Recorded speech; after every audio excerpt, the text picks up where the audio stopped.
Hi guys, welcome to SharePoint 2013 complete training session.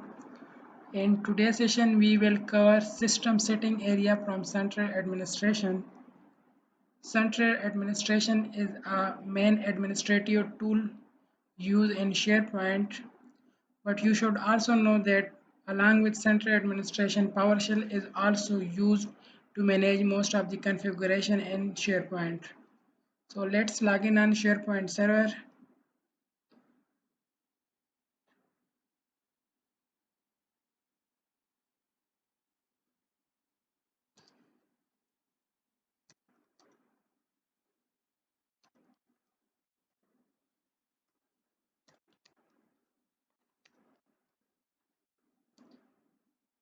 Clicking on system setting area, you can see that here we can manage server in the form, we can manage services on the server.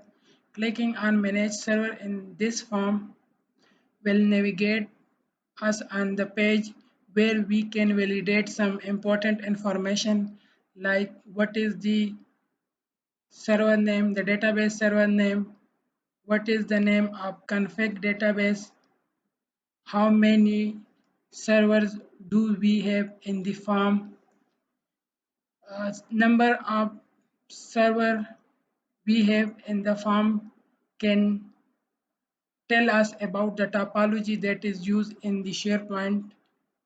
We also see that there is one link, remove server. We can use this link to remove non-operational server from our farm. We can also see that we can manage service on the server. These are the services that we have on this server. You can view all services and you can also select the one which you can configure. You can start service by clicking on the start and simply stop it by clicking on the stop if it is already started.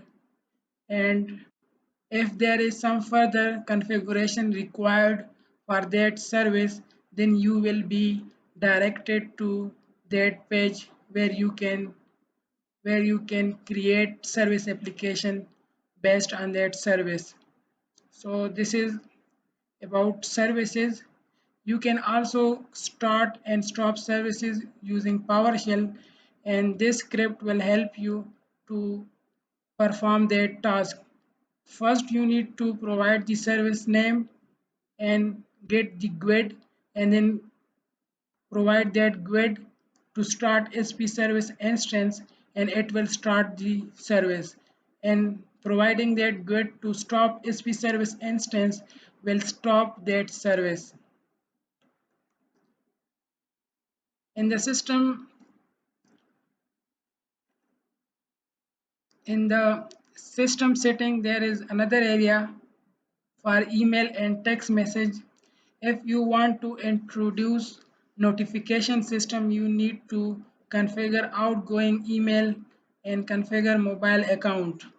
Configure outgoing email is required if you need notification if something is changed in the SharePoint, like if you change item in the list or you modify document in the library and you need to get notification on that on those changes, then you need to configure these changes.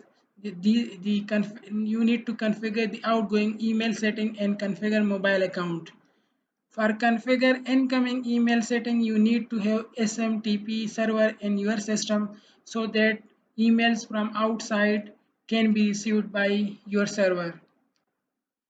We are not going to cover the farm management in this session, but the one setting which I would like to share with you is configure privacy option. Clicking on this, as you see that I have selected no, I don't wish to participate. If you select yes, then some information from your farm will be shared with Microsoft. And That program is customer experience improvement program. So if you need and you want to participate in customer experience improvement program, you can select yes, otherwise we are good to go with no option. So this is all about system setting area from central administration, and in the upcoming session we will cover other parts. For now we have completed our session, and I would like to thank you for watching the video.